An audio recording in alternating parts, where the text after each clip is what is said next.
Hi எல்லோருக்கும் வணக்கம் and welcome back to காய் விஜி சேனல். இன்னைக்கு நம்மளோட சேனல்ல ஒரு vlog பார்க்க போறீங்க. என்ன அப்படின்னாக்கா, எங்க அப்பா வீட்டு தோட்டம். நான் அம்மா வீட்டுக்கு வந்திருக்கேன்.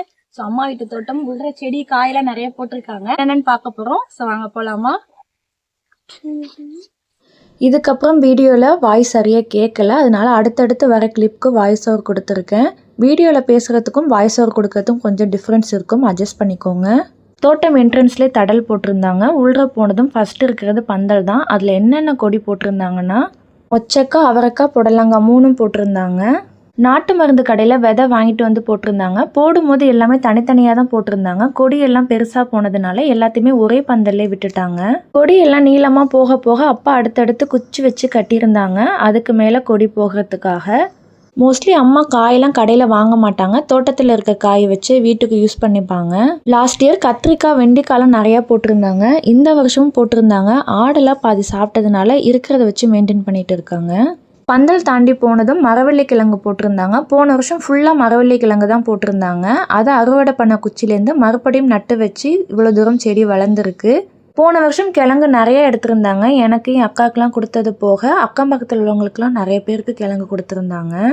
மறுபடியும் இதில் கிழங்கு வர இன்னும் ஒரு 6லேருந்து 7 மாதம் வரும்னு அப்பா சொன்னாங்க. டேஸ்ட்டுமே பார்த்திங்கன்னா சூப்பராக இருக்கும். லாஸ்ட் இயர் கொடுத்தப்போ இது அறுவடை பண்ணுறப்ப கண்டிப்பாக நான் உங்களுக்கு வீடியோவில் ஷேர் பண்ணுறேன். முருங்கை மரமும் இப்போ தான் ரீசெண்டாக வச்சுருந்தாங்க, அதுவுமே நல்லா வளர்ந்துருந்தது. இது பார்த்திங்கன்னா 3 வெரைட்டிஸ் வாழைப்பழம் வச்சுருந்தாங்க. செவ்வாழை, ரஸ்தாளி, மொந்தப்பழம் 3ம் வச்சுருந்தாங்க.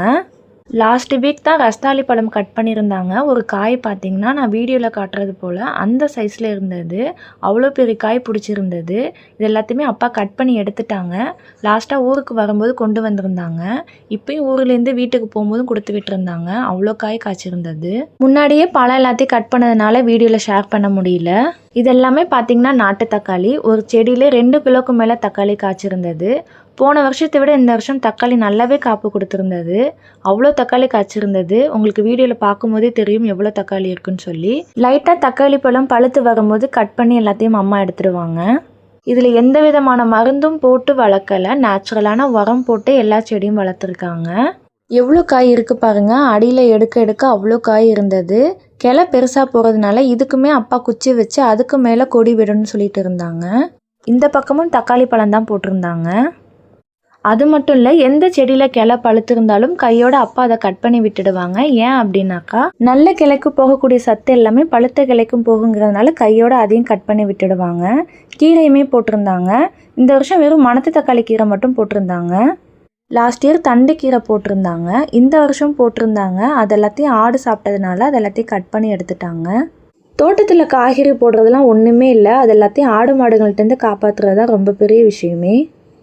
பூக்கண்ணுமே நிறையா வச்சுருந்தாங்க. கனகாமரம், செம்பருத்தி, மல்லிப்பூ நிறையா வச்சுருந்தாங்க.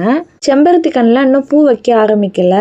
இந்த பக்கமும் பார்த்திங்கன்னா தக்காளிலாம் போட்டிருந்தாங்க. இந்த சைடுமே தக்காளி நிறையா காப்பு கொடுத்துருந்தது. இது பார்த்திங்கன்னா மல்லிப்பூ போன டைம் போட்டிருந்தாங்க. அதெல்லாத்தையும் கட் பண்ணி எடுத்துட்டு இந்த டைம் புதுசாக போட்டிருக்காங்க. இதுலேயுமே இன்னும் பூ வைக்க ஆரம்பிக்கலை, இனிமேல் தான் வைக்கணும்னு அப்பா சொன்னாங்க. இது எல்லாமே ரோஸ் கன்று தான். இதில் ஃபுல்லாக பூ வைக்க ஆரம்பிச்சிடுச்சு. அதுக்கு பக்கத்துலேயே பச்சை மிளகா போட்டிருந்தாங்க. எவ்வளோ பச்சை மிளகா இருக்குது பாருங்கள் ஒரு சின்ன செடியிலையே. பாதி பச்சை மிளகா அம்மா காலையிலே கட் பண்ணி எடுத்துட்டாங்க. மீதுள்ள பச்சை மிளகா அப்படியே விட்டுட்டாங்க, இன்னும் கொஞ்சம் காய் பெருக்கணும்னு சொல்லி. இந்த சைடில் உள்ள செடி எல்லாத்துலேயும் மொச்சக்காய், அவரைக்காய் போட்டிருந்தாங்க. காய் மேலே இருந்ததுனால உங்கள்கிட்ட வீடியோவில் ஷேர் பண்ண முடியல. இது பார்த்திங்கன்னா முள்ளங்கி. போன டைம் விட இந்த டைம் முள்ளங்கி கம்மியாக தான் போட்டிருந்தாங்க. போன வருஷம் அதிகமாக போட்டிருந்தாங்க. ஒரு முள்ளங்கி பார்த்திங்கன்னா அவ்வளோ பெருசு இருக்கும். 2-3 பேர் தாராளமாக சாப்பிட்லாம், அந்தளவுக்கு காய் பெருசாக இருக்கும். இந்த பக்கமும் பார்த்திங்கன்னா முள்ளங்கி போட்டிருந்தாங்க. அங்கங்கே இருக்கிறதுல மட்டும் முள்ளங்கி போட்டிருந்தாங்க, ரொம்ப முள்ளங்கி போடலை. இந்த செடியில் உள்ள பூ பார்த்திங்கன்னா கோழி கொண்ட பூன்னு சொல்லுவாங்க. போன வருஷத்துக்கு இந்த வருஷத்தில் உள்ள செடிகள்லாம் ஓரளவுக்கு பரவாயில்ல. போன வருஷம் காய்கறி பூக்கண்ணெல்லாம் பூச்சியாக இருந்தது. இந்த வருஷம் அப்பா நாட்டு உரம்லாம் போட்டு ஓரளவுக்கு செடிகள் எல்லாத்தையும் மெயின்டைன் பண்ணி வச்சுருந்தாங்க.